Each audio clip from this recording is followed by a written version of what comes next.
नमस्कार, देवभूमि समाचार में स्वागत है आपका। मैं हूं आपके साथ प्रियंका मिश्रा। बुलेटिन की करेंगे शुरुआत। पहली खबर देहरादून से सामने आ रही है। सीएम पुष्कर सिंह धामी ने किया रैट माइनर्स को सम्मानित। सिलक्यारा टनल रेस्क्यू ऑपरेशन के लिए सम्मान। सीएम ने रैट माइनर्स को किया सम्मानित। 14 सदस्यों को सीएम पुष्कर सिंह धामी ने किया सम्मानित। सीएम आवास बुलाकर किया गया सम्मानित।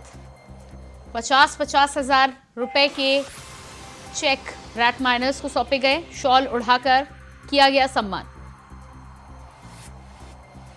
तो तस्वीरें आप देख पा रहे हैं, मुख्यमंत्री पुष्कर सिंह धामी की तस्वीरें हैं जिन्होंने सिलक्यारा टनल में रेस्क्यू ऑपरेशन को सफल बनाने में महत्वपूर्ण भूमिका निभाने वाले रैट माइनर्स को शॉल उड़ाकर उन्हें सम्मानित किया है। साथ ही 50-50 हजार रुपए के चेक भी 14 रैट माइनर्स को प्रदान किए गए हैं।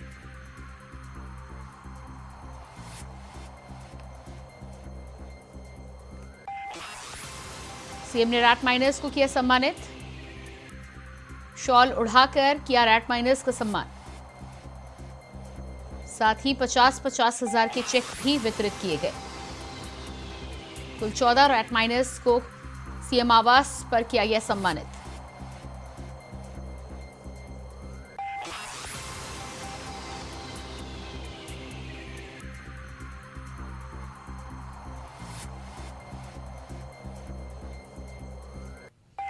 ₹50-50 हजार रुपए के चेक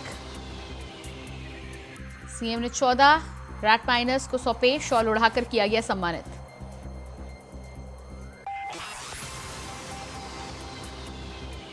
तो सिलक्यारा टनल हादसे में लंबे समय तक फंसे रहे 41 मजदूरों को बाहर निकालने के लिए इन रैट माइनर्स ने कड़ी मशक्कत की, अपनी पूरी ताकत झोंक दी। छोटे से पाइप में अंदर जाकर रैट माइनर्स ने मैनुअली पाइप के मलबे को बाहर निकाला, जिसके बाद सिलक्यारा टनल हादसे में 41 मजदूरों को बाहर निकालने में सफलता प्राप्त हुई। ऐसे में महत्वपूर्ण और बहुत ही अहम भूमिका इन रैट माइनर्स ने सिलक्यारा रेस्क्यू ऑपरेशन में निभाई, जिसके लिए इन सभी 14 रैट माइनर्स को उनके अभूतपूर्व कार्य के लिए सम्मानित किया गया है।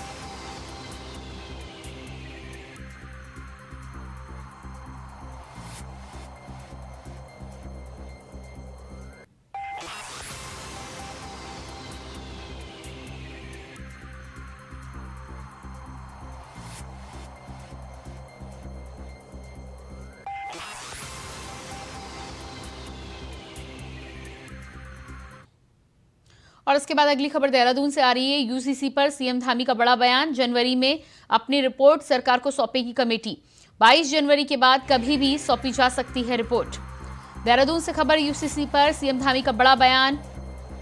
जनवरी में अपनी रिपोर्ट सरकार को सौंपेगी कमेटी। 22 जनवरी के बाद कभी भी सौंपी जा सकती है रिपोर्ट। तो यूसीसी को लेकर जिस तरह से उत्तराखंड में लगातार विपक्ष सरकार को घेरने का काम कर रहा था, ऐसे में कमेटी के द्वारा रिपोर्ट को लेकर समय बढ़ाने की भी दरख्वास्त की गई थी, लेकिन कोर्ट ने उस पर समय दिया था, जिसके बाद रिपोर्ट सौंपी गई है। 22 जनवरी के बाद कभी भी रिपोर्ट सौंपी जा सकती है।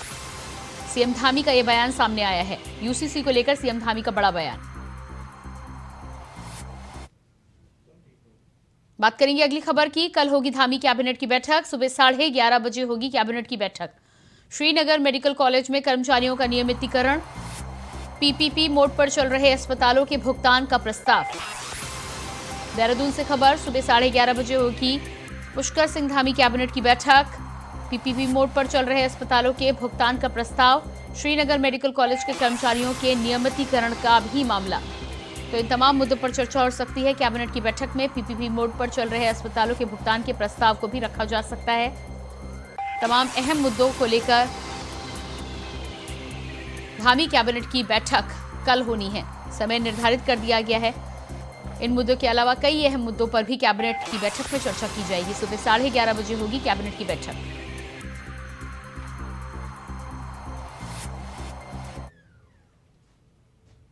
खबर देहरादून से है, जहां पूर्व सेना प्रमुख जनरल एमएम नरवणे ने केंद्र सरकार की अग्निपथ योजना को लेकर बड़ा खुलासा किया है। उन्होंने अपना रचना फॉर स्टार्स ऑफ डेस्टिनी में खुलासा किया है कि थल सेना, नौसेना और वायुसेना में अग्निवीरों की कम अवधि के लिए भर्ती की योजना सशस्त्र बलों के लिए चौंकाने वाली थी, जिसमें कई राजनीतिक मायने निकाले जा रहे थे। उत्तराखंड के पूर्व मुख्यमंत्री त्रिवेंद्र सिंह रावत ने पूर्व सेना प्रमुख जनरल को नकार दिया था। उन्होंने कहा था कि सभी सेवा प्रमुख इस योजना से संतुष्ट हैं और निश्चित तौर पर सरकार ने सेना से बात करके अग्निवीर योजना को सेना में शामिल किया होगा। तो वहीं हरक सिंह रावत ने अग्निवीर योजना को उत्तराखंडियों के लिए घातक बताया। कोई भी किसी भी बल के बारे में अगर निर्णय लिया जाता तो बहुत अध्ययन के बाद लिया जाता है, और ये कवायद 1989 से शुरू हो गई थी कि सेना में कुछ आमूलचूल परिवर्तन की ज़रूरत है। सेना को, युवा सेना की ज़रूरत देश को है, और उस हिसाब से निर्णय लिए गए हैं। अब सेना के अफसर ने किसने ऐसी बात कही मेरे संज्ञान में नहीं। उत्तराखंड का जो रोजगार का सबसे बड़ा और देशभक्ति का जो जज्बा था उत्तराखंड के लोगों में कि भाई रोजगार का रोजगार मिलेगा और एक सम्मानजनक स्थिति नौकरी करेंगे, देशभक्ति के लिए, देश के लिए समर्पित होने का काम का मौका हमको मिलेगा। ये जो जज्बा रहा उत्तराखंड के लोगों में, दोनों दृष्टिकोण से आज उत्तराखंड का नौजवान ठगा हुआ महसूस कर रहा है। उसको देशभक्ति का जज्बा पूरा करने का मौका नहीं मिल रहा है, और रोजगार के लिए जो वो भर्ती होता था वो भी उसका वंचित हो गया है। क्योंकि अगर आप 9 महीने ट्रेनिंग कराओगे और ट्रेनिंग कराई, अब 9 महीने ट्रेनिंग का जो उस पर पैसा खर्च हुआ 9 महीने ट्रेनिंग में, और जब तक उसको सेवाएं देनी है देश को तब तक वो रिटायर हो जाएगा। और इसी खबर पर देहरादून से हमारे साथ संवाददाता तुषार गुप्ता लाइव जुड़ चुके हैं। जी तुषार, जिस तरह से अग्निवीर योजना को लेकर तमाम तरह की बातें निकलकर सामने आ रही हैं एक किताब के बाद, इस पर क्या कुछ ताज़ा मामला उत्तराखंड में उठ रहा है?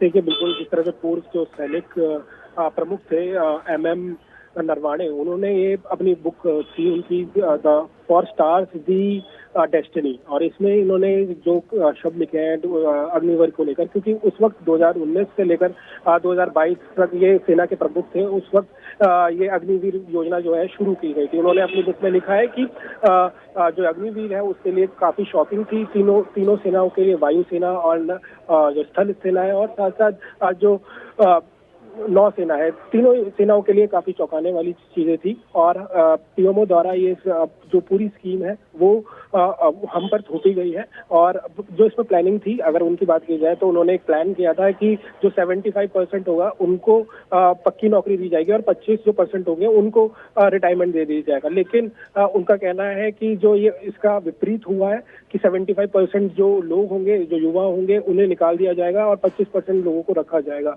और यही स्कीम में है कि जो 17 से लेकर 21 तक जो युवा है वो अग्निवीर योजना के अंतर्गत आते हैं, और इसमें इन्हें 4 साल की सेवा करनी होती है, और 4 सेवा के अंतर्गत इनके बाद इसे रिटायरमेंट मिल जाता है। और इन जो अग्निवीरों में से 25% जो वीर होते हैं या फिर सैनिक होते हैं उन्हें चुना जाता है कि परमानेंट नौकरी के लिए आगे 15 साल के लिए।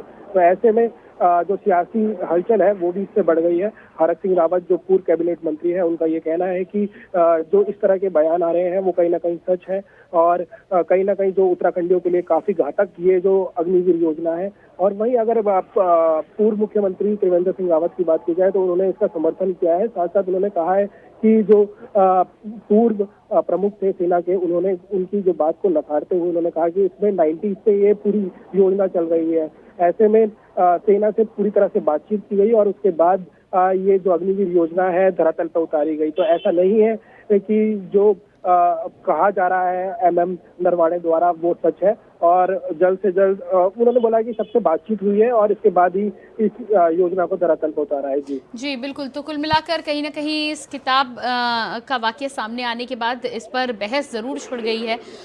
पक्ष और विपक्ष की तरफ से अलग अलग तरह के पलटवार आ रहे। स्थानीय लोगों की यदि बात की जाए और उत्तराखंड के लोगों की बात की जाए तो इस पर लगभग क्या कुछ प्रतिक्रिया सामान्यता देखने को मिलती है? देखिए, अगर केंद्र की बात की जाए तो केंद्र में की योजना जब लाए थे तो उनका मेन मोटिव ये था कि 4 साल तक सेवा दी जाए और उसके बाद एक अच्छा अमाउंट देके उन्हें रिटायरमेंट किया गया जाए, ताकि वो एक बिजनेस खोल सके, ताकि उनकी जो आगे की जीवन है वो उस पर व्यापक हो सके। वहीं अगर उत्तराखंड के लोगों को बात की जाए तो यहाँ पर हर घर में से एक जो युवा होता है वो सैनिक निकलता है, और ऐसे में ये काफी शॉकिंग था यहाँ के युवाओं के लिए, क्योंकि अगर लोग सेना में जाते हैं, सालों की मेहनत करते हैं, 17 साल तक कम से कम जब तक वो भर्ती के लिए आते हैं वो मेहनत करते हैं, लंबी लंबी दौड़ें करते हैं और उसके बाद उनका सेना में एडमिशन होता है। तो एक सपना रहता है हर घर में कि वो उनका बेटा सेना में जाए, वो सेना में जाए। तो ऐसे में यहाँ के लोगों के लिए भी काफी शॉकिंग था। लेकिन जिस तरह से जो अग्निवीर योजना के बाद जो यहाँ पर भर्ती होती है अग्निवीर की, उसमें अधिकतम युवाओं का रुचि इसमें दिखी है। जब अभी कोटद्वार में पूर्व में बीते दिनों भर्ती हुई थी तो उसमें अत्यधिक जो युवा हैं उन्होंने पार्टिसिपेट किया था। तो कहीं ना कहीं जो रुचि है वो फिलहाल दिख रही है कि युवाओं की है, लेकिन कई युवाओं का जो निराशपन भी इसमें नजर आया क्योंकि उन्हें एक लॉन्ग टर्म नौकरी चाहिए और अग्निवीर जो योजना है वो इसके बिल्कुल विपरीत है। जी बिल्कुल तुषार, इस तमाम जानकारी के लिए आपको बहुत बहुत शुक्रिया। तो तुषार गुप्ता हमारे साथ जुड़े हुए थे, जानकारी दे रहे थे कि कहीं ना कहीं जनरल नरवणे की किताब आने के बाद इस पर बहस जरूर छुड़ गई है। पक्ष और विपक्ष का अलग अलग राय निकलकर सामने आ रही है। पूर्व प्रधानमंत्री अटल बिहारी वाजपेयी का जन्मदिन 25 दिसंबर को मनाया जाता है। इस अवसर पर भारतीय जनता पार्टी देश भर में कई कार्यक्रमों का आयोजन करने जा रही है। ये दिन 25 दिसंबर को सुशासन दिवस के रूप में मनाया जाएगा। इसी पर बीजेपी की तरफ से सुशासन दिवस शीर्षक के नाम से एक नोटिफिकेशन जारी किया गया है। इस दिन प्रदेश में पार्टी कार्यालय पर श्रद्धांजलि सभा का आयोजन किया जाएगा। जिलों से लेकर मंडल व बूथ स्तर से लेकर तमाम तरह के सेवा काम करते हुए अलग अलग जगहों पर गोष्ठी व काव्यांजलि सभा का आयोजन किया जाएगा, जिसके लिए पार्टी ने वरिष्ठ कार्यकर्ताओं की जिम्मेदारी तय की है। 25 दिसंबर को श्रद्धेय अटल जी के जन्म जयंती का दिन है। भारतीय जनता पार्टी केंद्रीय नेतृत्व के द्वारा तय किया गया है कि प्रत्येक बूथ स्तर पर इस प्रकार के कार्यक्रम आयोजित किए जाएं। बूथ स्तर, मंडल स्तर, जिला स्तर पर हमारी विकास गोष्ठियों के कार्यक्रम रहेंगे। कई स्थानों पर काव्यांजलि के कार्यक्रम रहेंगे और सेवा सुशासन दिवस के रूप में हम इस दिन को मनाते हैं। कई स्थानों पर सेवा के अलग अलग रूपों से हम कार्यक्रमों की आयोजित करने की योजना बना रहे हैं।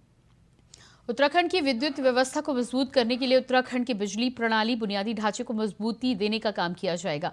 ऊर्जा सचिव और मीनाक्षी सुंदरम की माने तो बिजली नेटवर्क क्षमताओं के विकास, लोड केंद्रों के नवीनीकरण और ऊर्जा के एकीकरण में राज्य को मिलने वाले ऋण क्षेत्र में उपयोग में लाया जाएगा। इस योजना के अंतर्गत बिजली नेटवर्क के आधुनिकीकरण, सब स्टेशनों के क्षमता विकास और विद्युत वितरण प्रक्रिया को भी अधिक प्रभावी बनाया जाएगा।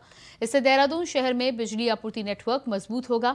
537 किलोमीटर भूमिगत केबल बिछाई जाएगी। आपको बता दें कि विद्युत पारेषण व आपूर्ति नेटवर्क से संबंधित बुनियादी सुविधाओं के विकास के लिए एशियन विकास बैंक प्रदेश को $200 मिलियन यानी लगभग 1667 करोड़ का लोन देने जा रहा है, जिससे उत्तराखंड में ऊर्जा के मामले में अन्य राज्यों से तेजी से आगे बढ़ने में मदद मिलेगी और राज्य केंद्र की योजनाओं के अलावा एशियन बैंक की मदद से अपने लक्ष्य को हासिल किया जा सकेगा।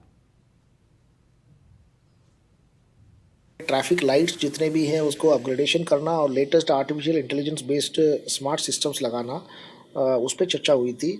हमारे जो गार्बेज बिन्स हैं वो कैसे अच्छे आधुनिक बिन्स लगाए जाए जिससे कि बाहर कूड़ा स्पिल ओवर होता है वो प्रिवेंट हो जाए।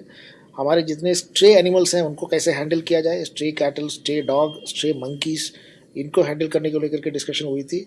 इसके अलावा जो ख़राब हुए फाउंटेन्स हैं उसको ठीक करना और नए जगहों पर फाउंटेन लगाना, इस पर चर्चा हुई।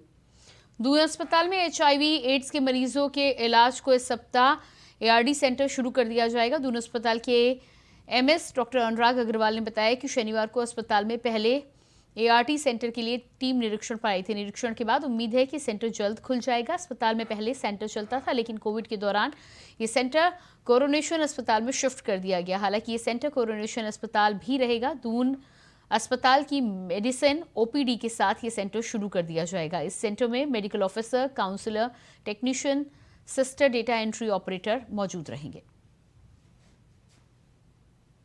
मंत्री जी, माननीय स्वास्थ्य मंत्री जी और हमारे प्रिंसिपल से सभी का एक इस दून अस्पताल में सभी लोग चाहते हैं कि यहाँ इसको हम बहुत अच्छे से इसको बढ़ाएं और जितनी मरीज के लिए सुविधा प्रदान कर सकते हैं, क्योंकि बहुत पहाड़ से मरीज 1-2 दिन के चलने के बाद यहाँ आता है बड़ी उम्मीद लेकर।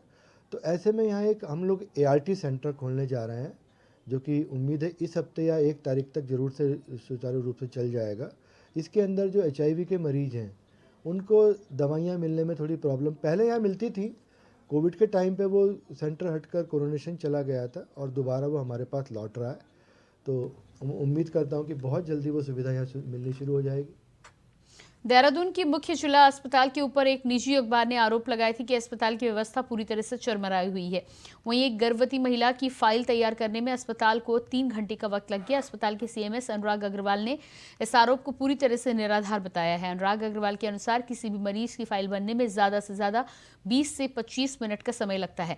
साथ ही अनुराग अग्रवाल ने कहा कि यदि कोई ऐसा मामला सामने आया है तो तत्काल रूप से इसका संज्ञान लेकर इस पर कार्रवाई का काम किया जाएगा।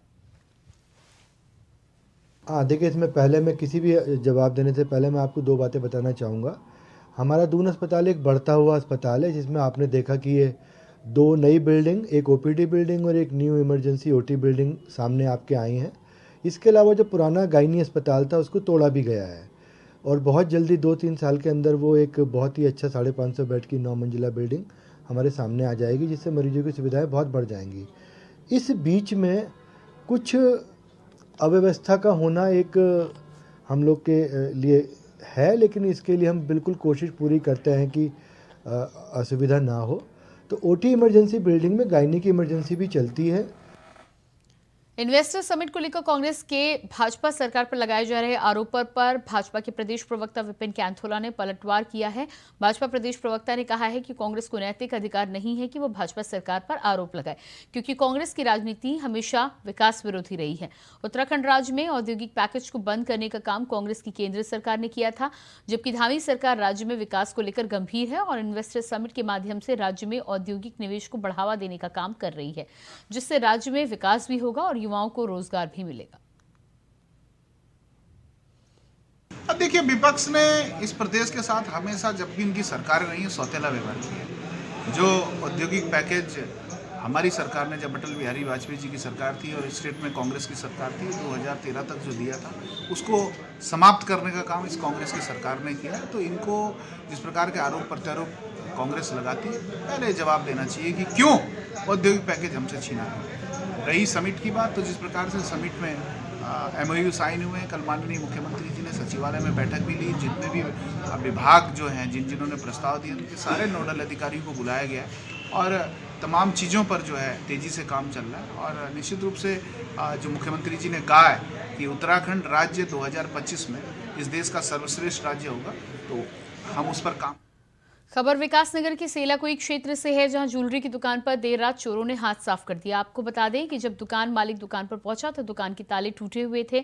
अंदर देखने पर पता चला कि दुकान में चोरी हुई है। चोरी की सूचना मिलते ही क्षेत्र में हड़कंप मच गया। सूचना पर पुलिस के साथ फॉरेंसिक टीम भी मौके पर पहुंची है, जांच पड़ताल में जुट गई है।